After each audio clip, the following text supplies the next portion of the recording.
last lecture from the theory part of chemical reactions and equations.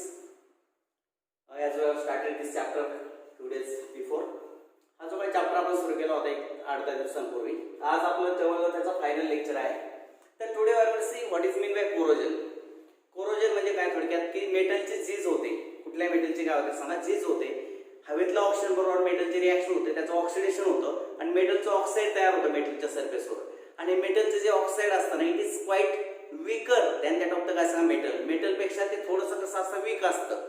हे लक्षात ठीक आहे. म्हणजे थोडक्यात मेटलचं आपण काय म्हणतो, झीज झाली म्हणतो. कळतं सर्वांना ठीक आहे. इट इज कॉल्ड एज काय सांगा कोरोजन. आता rusting of iron, for example आपण रस्टिंग ऑफ आयर्नचं उदाहरण घेऊ. लोखंड गंजतं. चांगल्या लोखंडाला जी स्ट्रेंथ आहे ती गंजलेल्या लोखंडाला निश्चितपणे नसते. हे लक्षात ठीक आहे. म्हणजे आपण जे म्हणतो प्युअर आयर्न ह्याचा काय सांगा good strength, but the rusted iron do not have the काय सांगा सो मच गुड स्ट्रेंथ. म्हणजे आपण म्हणतो डिस्ट्रक्शन झालं कशाचं, मेटलचं. कशामुळं? ड्यू टू द काय सांगा ॲटमॉस्फेरिक ऑक्सिडेशन. ऑक्सिडेशन होतं मेटलचं. म्हणजे मेटलमध्ये हवेतलं जो ऑक्सिजन आहे त्या हवेतल्या ऑक्सिजन बरोबर म्हणजे एन्व्हायरमेंटला जो ऑक्सिजन आहे त्याच्याबरोबर कॉम्बिनेशन होतं. मेटलचं ऑक्सिडेशन घडतं आणि मेटल ऑक्साईड तयार होतं. Metal oxide has less strength as compare to the काय सांगा प्युअर मेटल. प्युअर मेटलच्या कम्पेअरमध्ये मेटल ऑक्साईडला स्ट्रेंथ ही कमी असते. And that's why we can say that the destruction takes place. मेटलचं काय झालं सांगा, डिस्ट्रक्शन झालं म्हणजे झीज झाली. त्याला आपण कोरोजन असं झालं असं म्हणतो. What is mean by corrosion ते मी तुम्हाला त्या ठिकाणी सांगितलं. कळतं सर्वांना.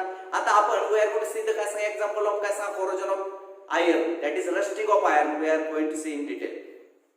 लोखंड जे गंजतं ते कशा पद्धतीने गंजतं, how which reaction takes place inside the काय सांगा आयर्न बिटवीन द ऑक्सिडेशन और बिटवीन द काय सांगा रस्टिंग. रेस्टिंग घडत असताना आयर्नमध्ये कुठल्या गोष्टी घडत असतात ते सगळं आपल्याला या ठिकाणी आज काय करायचे सांगा चेकआउट करायचे in the topic called as corrosion. जो टॉपिक आपण शिकतोय कोरोजन नावाचा त्यामध्ये. चला आपण सुरुवात करूयात. व्हॉट इज मीन बाय काय सांगा रस्टिंग. तर रस्टिंग म्हणजे काय किंवा कोरोजन म्हणजे काय ते मी तुम्हाला पहिल्यांदा इथे डेफिनेशन राईट करतो. पहा लक्षात घ्या. Due to the various components of atmosphere. पहा due to the various components of atmosphere, oxidation of metal takes place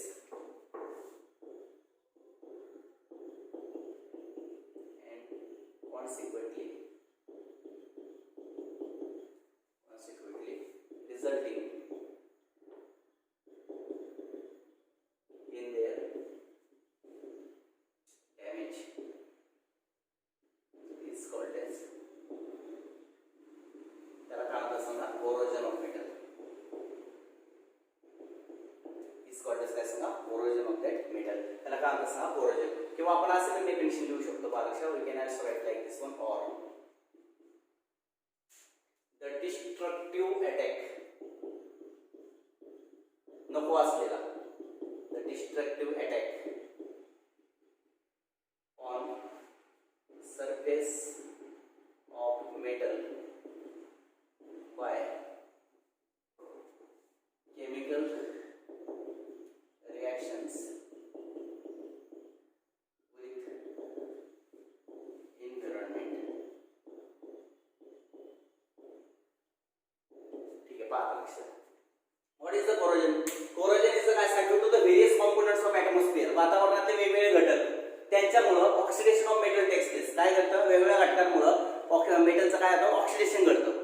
मेटलचं oxide तयार होतं. मेटलचं ऑक्सिडेशन घडतं म्हणजेच मेटलचं ऑक्साईड तयार होतं. आणि हे ऑक्साईड आणि त्यामुळे कॉन्सिक्वेंटली आणि पर्यायानं रिझल्टिंग इन देअर डॅमेज. आणि पर्यायाने मेटल डॅमेज होत जातं. तर सर्वांना ठीक आहे. पर्यायाने मेटल काय होतं डॅमेज होतो. आणि दिस इज कॉल्ड एज काय सांगा कोरोजन. याला आपण काय म्हणतो सांगा कोरोजन असं म्हणतो असतो. तर ते सर्वांना पहा व्यवस्थित व्याख्या लक्षात घ्या. ड्यू टू द काय सांगा various components of the atmosphere.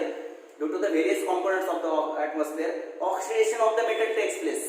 Oxidation of the metal काय सांगा takes place and consequently resulting in to the काय सांगा डॅमेज ऑफ द मेटल. आणि पर्यायाने मेटलचं काय होतं सांगा डॅमेज होऊन जातं. And this is called as काय सांगा कोरोजन ऑफ मेटल. यालाच आपण काय होतं मेटलचं कोरोजन झालं.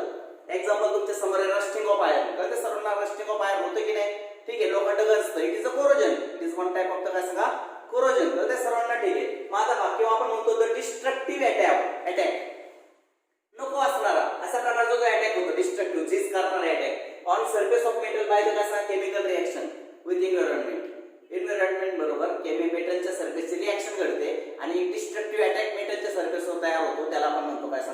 कोरोजन. कळतं सर्वांना? ठीक आहे. तर लेट्स सी काय आहे example of corrosion. One proper example we are going to see that is काय सांगा रस्टिंग ऑफ आयर्न. एक प्रॉपर एक्झाम्पल आपण घेऊया त्या ठिकाणी रस्टिंग ऑफ काय सांगा आयर्न.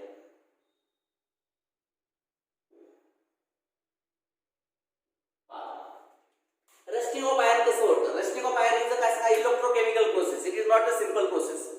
इट इज काय सांगा electrochemical process in which the oxidation as well as काय सांगा reduction reaction takes place simultaneously. ज्यामध्ये ऑक्सिडेशन आणि रिडक्शन दोन्ही गोष्टी घडत असतात एकाच वेळी. म्हणजे रिडॉक्स रिएक्शन आहे. ही काय सांगा रिडॉक्स रिएक्शन एक प्रकारची.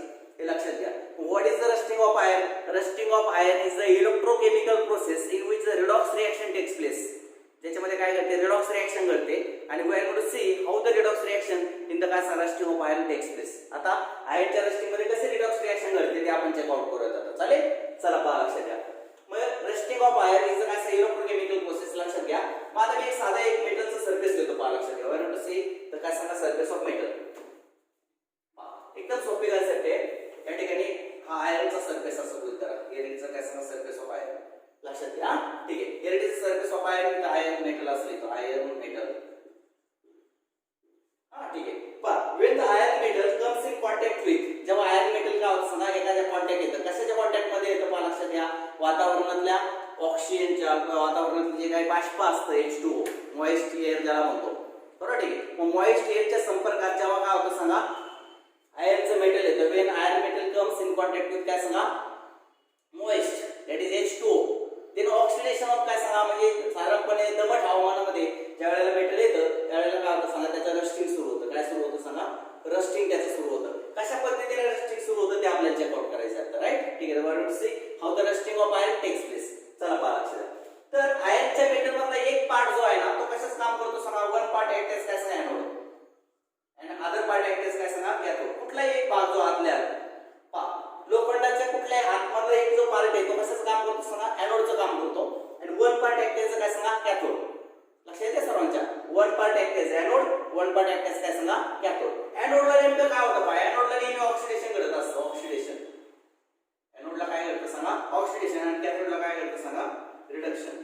म्हणजे oxidation and reduction takes place simultaneously. Oxidation and reduction takes place simultaneously म्हणून आपण याला म्हणतो redox reaction. Rusting of iron is nothing but the redox reaction. ही काय सांगा एक प्रकारची रिडॉक्स रिएक्शन आहे. मी एनोडला नेमकं काय घडतं चला पाहूया आपण लक्षात द्या. एनोडला हा जो काही लोखंड म्हणजे काय सांगा Fe.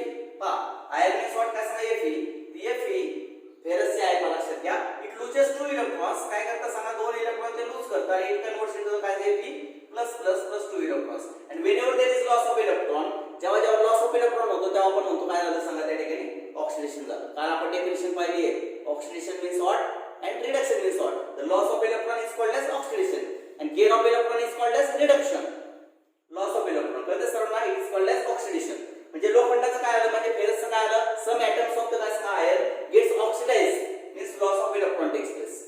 कळतं सर्वांना. ठीक आहे. ते लॉस ऑफ इलेक्ट्रॉन त्या ठिकाणी घडतो. आता ते जे इलेक्ट्रॉन्स आहेत ना लक्षात these electrons ते जे काही इलेक्ट्रॉन्स आहेत they through the मेटलच्या आतमधून पहा लक्षात घ्या. आता मी एक काम करतो आपल्याला 4 इलेक्ट्रॉन्सची गरज आहे 2 ने मल्टिप्लाय करतो that is 2Fe gives rise to काय सांगा ट्वाइस Fe प्लस प्लस आणि प्लस काय सांगा 4 इलेक्ट्रॉन्स. आता हे जे 4 इलेक्ट्रॉन्स आहेत ना लक्षात घ्या this 4 electrons comes here at the cathodic region. Electron जे आहेत ते कॅथोडला येतात. कुठे येतात सांगा कॅथोडला येतात. कळते सर्वांना. ठीक आहे. 2 ने मल्टिप्लाय केले इक्वेशन एकच येते लक्षात घ्या. This 4 electrons comes to the काय सांगा कॅथोड. ते कम्स टू द कॅथोड. आता कॅथोडला काय होतं जे पाणी आहे लक्षात H2O त्याचं काय झालं सगळं H प्लस आणि OH मायनस. बरोबर. H2 आणि काय सांगा H प्लस आणि OH मायनस. तर ते इलेक्ट्रॉन्स जे आहेत ना ते या H प्लस आयन्स मध्ये ऍड होतात पहा लक्षात घ्या. कसे ऍड होतात पहा लक्षात घ्या 4H प्लस प्लस 4 इलेक्ट्रॉन्स पहा लक्षात 4 इलेक्ट्रॉन्स इकडे आले याच्यातले 4 हायड्रोजनचे प्लस आयन जास्त भरपूर आयन असतात H प्लस चे. तर ते 4H प्लस बरोबर 4 इलेक्ट्रॉन ऍड होतात प्लस ऑक्सिजन आणि गिव्स राईज टू काय सांगा ट्वाइस H2O. काय तयार होतं सांगा ट्वाइस H2O तयार होतं. पाणी तयार होतं. इथे लक्षात ठेवा. तो ऑक्सिजन मध्ये हे इलेक्ट्रॉन ऍड झाले. कळते सर्वांना. ऑक्सिजन मध्ये इलेक्ट्रॉन काय झाले सांगा ऍड झाले. म्हणजे ऍडिशन ऑफ इलेक्ट्रॉन किंवा गेन ऑफ इलेक्ट्रॉनला आपण रिडक्शन म्हणतो. लॉस ऑफ इलेक्ट्रॉन हे पहा एक मधून इलेक्ट्रॉनचा लॉस झाला त्याला म्हणायचं ऑक्सिडेशन. आणि ते इलेक्ट्रॉन याने घेतले कोणी ऑक्सिजनने घेतले पाहिजे. जो ऑक्सिजन होता डिसॉल्व झालेला ऑक्सिजन त्या ऑक्सिजनने ते इलेक्ट्रॉन घेतले आणि त्या ठिकाणी झाला गेन ऑफ इलेक्ट्रॉन म्हणून या ठिकाणी ऑक्सिजनचं रिडक्शन झालं. कळते सर्वांना. इथे लक्षात ठेवा ऑक्सिजनचं रिडक्शन त्या ठिकाणी झालं. आता हे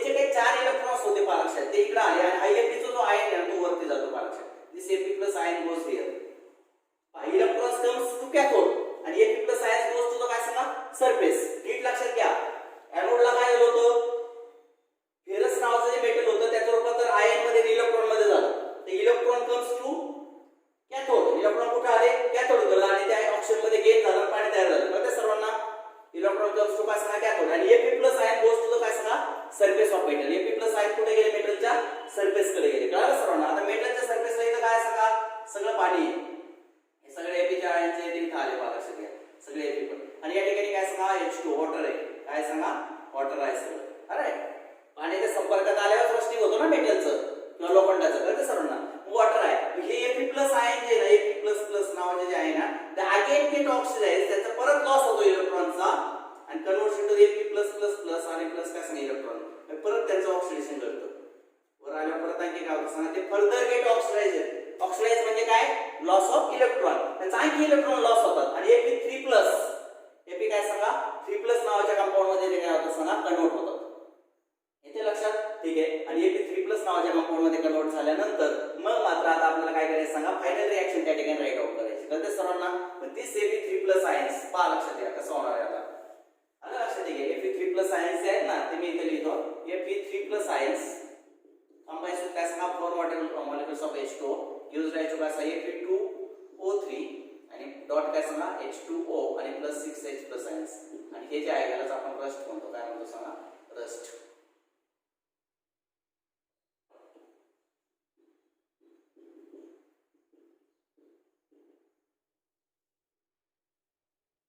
त्यालाच आपण काय म्हणतो, रस्टिंग झालं आहे. सगळं सर्वांना अशा प्रकारचा एक लाल रंगाचा रेड कलरचा एक पदार्थ त्या ठिकाणी फॉर्म होतो.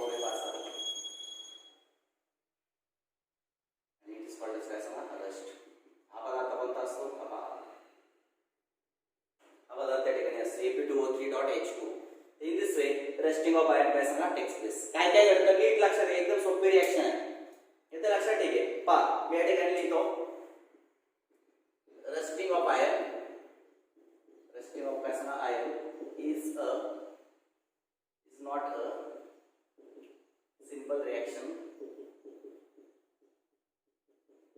but it is a electrochemical, काय इलेक्ट्रोकेमिकल रिडॉक्स रिएक्शन एक प्रकारचे काय असणार, रिडॉक्स रिएक्शन. लक्षात, ठीक आहे. पहा लक्षात, दोन ऍट एनोड, एनोडला काय घडतं, any particular region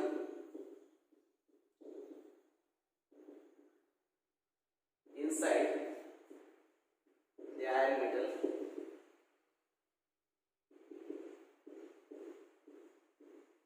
acts as anode and loses some electrons, that is oxidation takes place. Takes place. एनोडला काय होतं, नेहमी ऑक्सिडेशन घडतं. ऑक्सिडेशन किंवा आपण त्याला म्हणू loss of electron, loss of काय सांगा, इलेक्ट्रॉन. कळते सर्वांना, एनोडला काय होणार आहे, ऑक्सिडेशन. ऑक्सिडेशन म्हणजे काय, लॉस ऑफ इलेक्ट्रॉन. कसा होतो पहा, लक्षात घ्या. हे पहा अशा पद्धतीने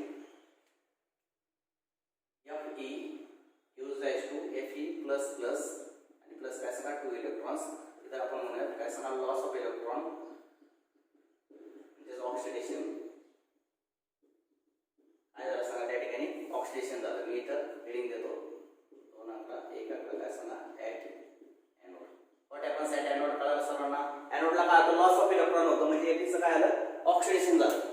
कारण loss of electron is called as oxidation. आपण काल परवा डेफिनेशन पाहिलेली आहे, gain of electron reduction, loss of electron oxidation. कळतं सर्वांना, ठीक आहे. आता पहा ही रिएक्शन मी थोडी लिहितो, दॅट इज थोडी असे लिहितो पहा, twice Fe gives rise to twice Fe++, 2 ने मल्टिप्लाय केलं आणि प्लस 4 इलेक्ट्रॉन्स. कळते सर्वांना. आता हे जे 2 Fe+ आयन्स आहेत ना, ते कुठे जाणार आहे, एनोडकडे. पण ते 4 इलेक्ट्रॉन इकडे जाणार आहे. कुठे पहा, 4 इलेक्ट्रॉन कुठे गेले, हे पाहिजे लक्षात. दिस 4 इलेक्ट्रॉन्स गोज टुवर्ड्स काय सांगा, कॅथोड. लक्षात घ्या, हा ठीक आहे.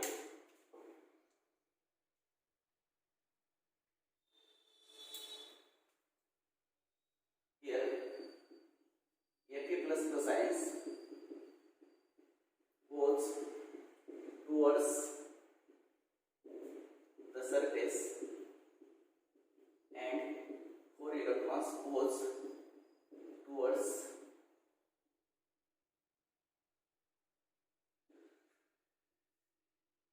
the cathodic region.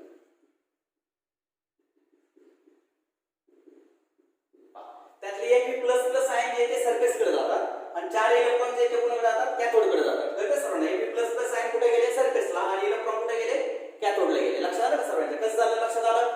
पहिलं काय आलं कुठला तरी एक पार्ट जो आहे ना तिथून सुरुवात होते तो भाग एनोडचं काम करायला सुरुवात करतो. एनोड म्हणजे काय ऑक्सिडेशन म्हणजे फेरस जो येतो इलेक्ट्रॉनचा लॉस होतो.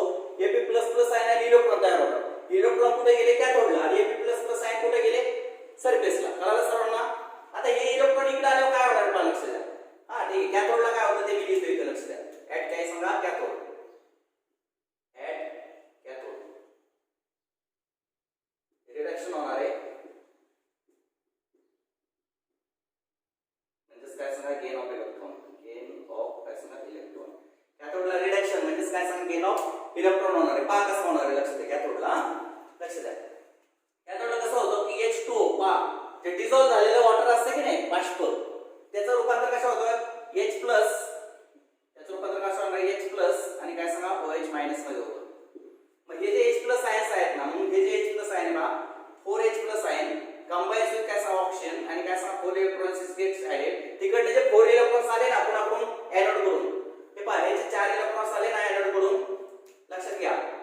these 4 इलेक्ट्रॉन्स इकडे आले हे 4 इलेक्ट्रॉन आणि जे पाणी आतमध्ये आलं तर डिझॉल्व झालं जे वॉटर आहे की नाही कशा मेटल मध्ये कारण पाण्याच्या संपर्कात आल्यावर लोखंडाचं काय होतं सांगा रस्टिंग होतं. लक्षात ठेवा. मग ते जे पाणी आहे ना त्या पाण्याचं डिसोसिएशन कसं झालं H प्लस आणि काय सांगा OH मायनस. तर त्यातले 4H प्लस आयन्स ते 4 इलेक्ट्रॉन आणि ऑक्सिजन आलं लक्षात. ठीक आहे यांचं कॉम्बिनेशन त्या ठिकाणी घडतं आणि 2 मॉलिक्युल्स ऑफ काय सांगा H2O त्या ठिकाणी तयार होतात. 2 मॉलिक्युल्स ऑफ काय सांगा H2O 2 मॉलिक्युल्स ऑफ H2O त्या ठिकाणी तयार होतात. तर ते सर्वांना आलं लक्षात. ठीक आहे या ठिकाणी ऑक्सिजन मध्ये इलेक्ट्रॉनचं काय झालं ऍडिशन झाली म्हणजे याला आता रिडक्शन पहा लक्षात घ्या. तर त्या सर्व इलेक्ट्रॉनची ऍडिशन झाली. या ठिकाणी मी असं लिहितो पहा की लागलं ते एक काम करूया थोडं डिटेल लिहितो एक मिनिट थांबा. 4 electrons coming from anode reacts with oxygen and reduces the oxygen as volume. ऑक्सिजनला रिड्यूस करतात कसे पहा लक्षात घ्या. पहिल्यांदा H2O त्याचं रूपांतर होतं H प्लस आणि काय सांगा OH मायनस आणि मग काय होतं therefore 4H plus ions plus oxygen आणि काय सांगा ते 4 इलेक्ट्रॉन्स पहा पाण्याचं रूपांतर पाणी आणि ऑक्सिजन डिझॉल्व झालेलं असतात मेटल मध्ये तर त्यातलं तो ऑक्सिजन डिझॉल्व झालेलं ऑक्सिजन आणि हे H प्लस आयन्स आहेत पाण्यामध्ये ते पाण्यामध्ये H प्लस आयन्स ऑक्सिजन आणि ते तिकडनं आले 4 इलेक्ट्रॉन ते कसे कंबाईन होतात आणि 2 मॉलिक्युल्स ऑफ काय सांगा H2O त्या ठिकाणी तयार होतात. तर ते सर्वांना या ठिकाणी गेन ऑफ इलेक्ट्रॉन इन काय सांगा ऑक्सिजन म्हणून आपण म्हणतो काय सांगा रिडक्शन ऑफ ऑक्सिजन. ठीक आहे काय आलं ऑक्सिजन मध्ये गेन ऑफ इलेक्ट्रॉन झाला आणि गेन ऑफ इलेक्ट्रॉनला काय म्हणतात सांगा रिडक्शन म्हणतात. काय म्हणतात सांगा लागलं नुसतं रिडक्शन लिहितो मी इथं ऑक्सिडेशन लिहिलं म्हणून इथं रिडक्शन. ठीक आहे काय झालं रिडक्शन झालं. कुणाचं रिडक्शन झालं ऑक्सिजनचं झालं. तर ते सर्वांना ठीक आहे ऑक्सिजन गेट रिड्यूस. आता चौथी स्टेप पहा लक्षात घ्या चौथी फोर्थ वन. ठीक आहे ऍट सरफेस ऍट काय सांगा सरफेस. सरफेसला काय होणार पहा लक्षात हे Ap प्लस प्लस आयन्स आहेत ना Ap प्लस प्लस ते कुठे गेले सरफेसला त्यांचा परत त्यांनी लॉस ऑफ इलेक्ट्रॉन केला. काय आलं परत एकदा लॉस ऑफ इलेक्ट्रॉन. मग पहा Ap plus plus ions goes towards the surface and loses electrons hence undergo further oxidation. आणखी त्याचं ऑक्सिडेशन होणार आहे. कसं होणार आहे पहा लक्षात Fe प्लस प्लस आयन ते काय करतात परत त्यांचा इलेक्ट्रॉन लॉस करतात आणि Fe प्लस प्लस प्लस आणि 1 इलेक्ट्रॉन एक चार्ज वाढतो 1 इलेक्ट्रॉन सोडून देतात परत. तर ते सर्वांना आणि मग आता काय होणार पहा शेवटचे रिएक्शन आपल्याला या ठिकाणी चेक आउट करायचे नाव पहा लक्षात नाव Fe plus plus plus ions twice Fe plus plus ions reacts with gas 4 molecules of H2O gives rise to Fe2O3 Fe2 काय सांगा O3 आणि डॉट H2O आणि प्लस 6H plus ions अशा प्रकारे ह्यालाच आपण म्हणतो काय सांगा रस्ट तयार झाली इट इज कॉल्ड काय सांगा rust in this way rust is formed काय तयार होतं सांगा लाल रंगाचे रस्ट त्या ठिकाणी तयार होते in this way the rusting of iron takes place कशा प्रकारे रस्टिंग ऑफ आयर्न घडतं ते मी तुम्हाला त्या ठिकाणी एक्सप्लेन केले पण एकदा एक्सप्लेन करतो पहा लक्षात घ्या कुठलाही एक पार्ट जो आहे तो एनोडचं काम करायला सुरुवात करतो पहा लोखंड पाण्याच्या किंवा ऑक्सिजनच्या संपर्कात आलं की कुठलाही एक भाग जो आहे ना तिथून सुरुवात होते तो एनोडचं काम करतो हा काय एनोड तिथं Fe स्वरूपात Fe++ आणि इलेक्ट्रॉन मध्ये होतो Fe++ वर जातो सरफेसकडे इलेक्ट्रॉन इकडे जातो दुसऱ्या पार्टकडे आतल्या मेटलच्या आतमध्ये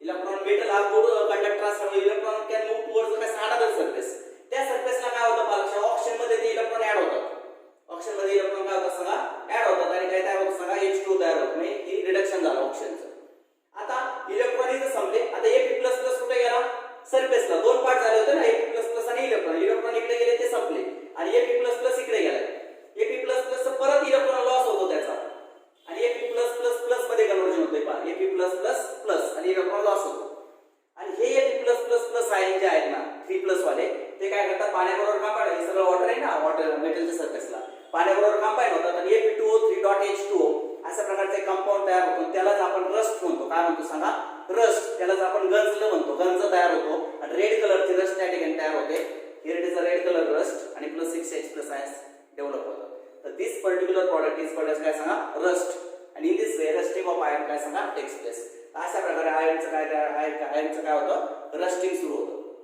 इथे लक्षात ठीक आहे तर in this way we have seen what is the corrosion आणि त्याचं एक एक्झाम्पल आपण पाहिलं रस्टिंग ऑफ काय सांगा आयर्न कोरोजन कसं घडतं आयर्नचं रस्टिंग कसं घडतं ते त्या ठिकाणी मी या ठिकाणी लिहिलेलं आहे तर ते सर्वांना यू हॅव टू काय सांगा ड्रॉ द स्क्रीनशॉट त्याचा स्क्रीनशॉट काढा तुमच्या नोटबुक मध्ये प्रॉपरली लिहून काढा this is all about the rusting of iron we have seen the topic called as corrosion काय टॉपिक पाहतोय आपण कोरोजन डेफिनेशन काय कोरोजनची ती लिहिली आणि रस्टिंग ऑफ आयर्न कशा पद्धतीने लिहिले पहा लक्षात घ्या कसं सुरुवात होते एनोडला काय होतं कॅथोडला काय होतं आणि मग परत तिथं सरफेसला काय होतं असं तिन्ही गोष्टी मी त्या ठिकाणी लिहिल्या तर एनोडला ऑक्सिडेशन घडतं कॅथोडला रिडक्शन घडतं म्हणून oxidation and reduction takes place simultaneously that's why it is called as redox reaction म्हणून त्याला काय म्हणतात रिडॉक्स रिएक्शन त्या ठिकाणी घडली तर सर्वांना त्याचा स्क्रीनशॉट काढा आणि तुमच्या नोटबुक मध्ये राईट करा under the topic called as काय सांगा कोरोजन टॉपिकचं नाव काय होतं कोरोजन आलं लक्षात ठीक आहे आणि आता आपला सगळ्यात शेवटचा टॉपिक सुरू होणार आहे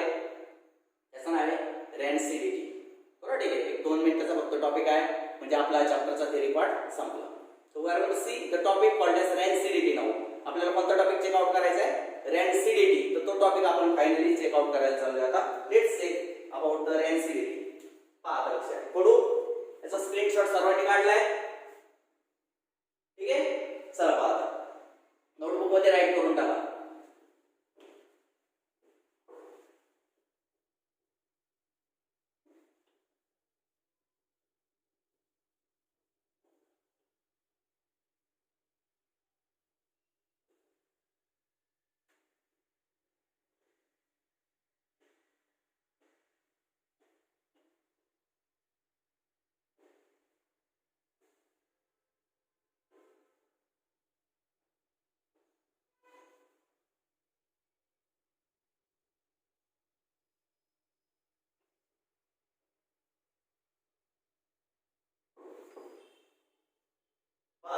last topic we are going to start it is nothing but काय सांगा रेन्सिडिटी पहा आता कसं आहे शेवटचा टॉपिक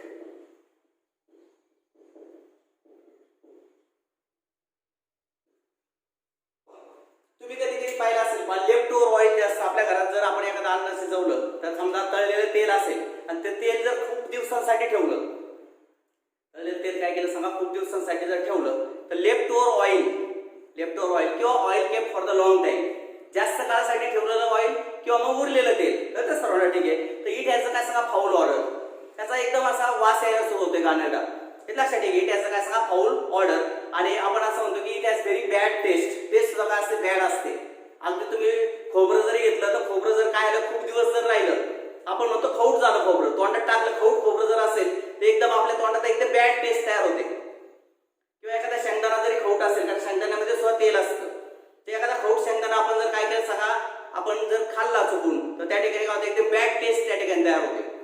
बरोबर, ठीक आहे. मग दिस फिनॉमिनन इज कॉल्ड एज रॅन्सिडिटी. त्याला काय म्हणायचं, रॅन्सिडिटी क्रिएट झाली त्या तेलामध्ये.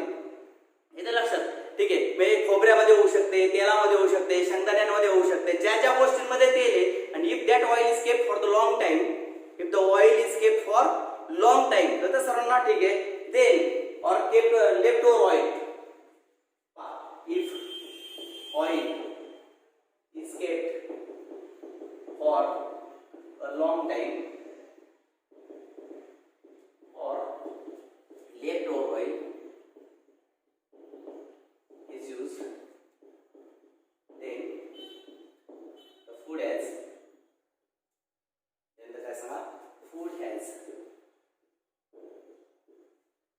foul odor and bad taste. This is due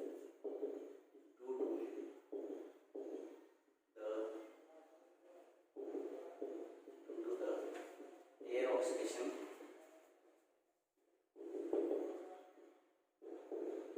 of oil. This is called as rancidity.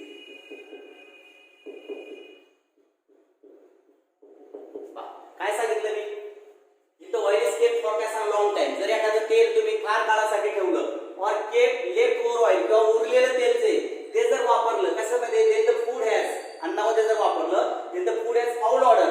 अन्नाची टेस्ट आणि चव सगळं बदलून जातं, एकदम गाडरेडे असे प्रकारचे असे एक टेस्ट तयार होते. दिस इज ड्यू टू द काय सांगा एअर ऑक्सिडेशन ऑफ ऑइल. हे कशामुळे झालं, ऑक्सिडेशन झालं. कशाचं, तेलाचं. जसं आता लोखंडाचं ऑक्सिडेशन झाल्यामुळे रस्टिंग होतं, तसं तेलाचं ऑक्सिडेशन झाल्यावर काय होतं सांगा, ऑक्सिडेशन ऑफ काय सांगा एअर ऑइल होतं. आणि दिस इज कॉल्ड एज काय सांगा रॅन्सिडिटी ऑफ द ऑइल. यालाच काय म्हणतात, ऑइलची काय झाली, रॅन्सिडिटी तयार झाली. This is called as rancidity of the oil. लक्षात आलं सर्वांच्या, what is mean by rancidity. ठीक आहे, तर अशा प्रकारे रॅन्सिडिटी होते. मग आता रॅन्सिडिटी कशी प्रोटेक्ट करायची, राईट. ठीक आहे, रॅन्सिडिटी का होते समजलं तुम्हाला, हवेतल्या ऑक्सिजन बरोबर काय होतं, ऑइल कंबाईन होतं आणि ऑक्सिडेशन होतं ऑइलचं. आणि ऑक्सिडेशन मुळे काय होतं, त्या ठिकाणी बॅड ऑर्डर आणि फाऊल टेस्ट तयार होते, किंवा आपल्याला म्हणतात फाऊल ऑर्डर आणि काय बॅड टेस्ट त्या ठिकाणी तयार होते. अँड दिस इज द काय रॅन्सिडिटी ऑफ द ऑइल. यालाच आपण म्हणतो ऑइलचं काय झालं, रॅन्सिडिटी झालं. How to protect the rancidity, protection from काय सांगा रॅन्सिडिटी. रॅन्सिडिटी पासून प्रोटेक्शन कसं करायचं तेलाचं, तर पहा लक्षात, एक आकडा युजिंग काय सांगा, युजिंग अँटीऑक्सिडंट. अँटीऑक्सिडंट्स, अँटीऑक्सिडंट जर तुम्ही वापरले तर ते तेलाचं ऑक्सिडेशन होऊन देणार नाही. तसं नाही, if you use the antioxidant, if you add the antioxidant in the oil, ऑइलमध्ये जर आपण अँटीऑक्सिडंट नावाचे पदार्थ जर टाकले तर त्या ठिकाणी ते तेलाचं ऑक्सिडेशन होऊ देणार नाही, म्हणजे रॅन्सिडिटी आपल्याला टाळता येईल. तर using the antioxidant substances in the काय सांगा ऑइल, वी कॅन काय सांगा अवॉइड द रॅन्सिडिटी. आपण रॅन्सिडिटी अवॉइड करू शकतो. सेकंड वन काय करू शकतो, keeping the oily substances, oily food in airtight containers. We can slow down the rate of rancidity. The rate of rancidity. पाहता लक्षात, जर आपण एअरटाईट कंटेनर मध्ये जर ऑइली फूड ठेवले तर त्या ठिकाणी काय होतं सांगा, रॅन्सिडिटीचा रेट काय होतं सांगा, कमी. तुम्ही सगळ्यांनी याचे पाकिट पाहिले असेल, पा कशाची, चिप्स वगैरे तुम्ही खाता, बटाट्याचे चिप्स असे जे काही पाकिट्स असतात, लेस वगैरे, राईट. ठीक आहे, तर ती जी पाकिट असतात त्यामध्ये हवा जी असते ती हवा बाग फुगलेली असते, ती हवा बाहेर पण येणार नाही, आत पण जाणार नाही. एअरटाईट कंटेनर आहे ते प्लास्टिकचं जे काही तुमचं पाऊच बनलेलं ते एअरटाईट आहे, हवा आतही जाणार नाही, बाहेरही जाणार नाही. एअरटाईट असल्यामुळं बाहेरचं ऑक्सिजन आतमध्ये प्रवेश करत नाही आणि त्यामुळे रॅन्सिडिटी टाळली जाते आणि त्यामुळे चिप्स जास्त काळापर्यंत चांगले राहू शकतात. तर ही रॅन्सिडिटी टाळण्यासाठी एअरटाईट कंटेनर मध्ये जर तुम्ही एखादा पदार्थ साठवला, ऑइली तेलकट पदार्थ जे असतात ते जर एअरटाईट कंटेनर मध्ये साठवले तर ते रॅन्सिडिटीचा रेट काय करू शकतात, कमी करू शकतात. तर अशा पद्धतीने युजिंग अँटीऑक्सिडंट्स किंवा मग काय सांगा बाय कीपिंग द काय oily foods in the airtight containers we can slow down the rate of rancidity. समजलं सर्वांना. तर एखादा तेलकट पदार्थ खूप काळासाठी ठेवला किंवा उरलेलं तेल खूप काळासाठी ठेवलं असेल आणि त्याला जर आपण एखादा पदार्थ तयार केला, then that substance is bad काय सांगा का foul odor and bad taste due to the oxidation of that काय सांगा oil, आणि याला म्हणतात रॅन्सिडिटी झाली. मग रॅन्सिडिटी आपण टाळण्यासाठी काही प्रयत्न सुद्धा करू शकतो. तर दिस इज आवडतं काय सांगा rancidity. This is all about the काय सांगा today's topic and we have finished the theory part of the काय सांगा chapter called as chemical reactions and equation. This is the third chapter from the काय सांगा part 1. आतापर्यंत आपले 3 chapter झाले, सर्वांना आठवत असेल बरोबर. ठीक आहे, क्लासिफिकेशन ऑफ एलिमेंट्स नावाचा आपण चॅप्टर शिकलेलो आहोत ऑलरेडी, आठवते सर्वांना. ग्रॅव्हिटेशन शिकलेलो आहोत, केमिकल रिएक्शन्स अँड इक्वेशन्स सुद्धा शिकलेलो आहोत. तर we have completed the 3 particular chapters from the science part 1 now. आजपर्यंत आपण 3 चॅप्टर सायन्सचे कंप्लीट केलेले आहेत. ठीक आहे, तर सगळ्यांनी कुठली पेंडिंग नाही ठेवता, सगळ्या नोट्स राईट डाऊन करा, हे पण लिहून काढा, आणि अशा पद्धतीने we have finished the chapter called as chemical reactions and equations. Okay.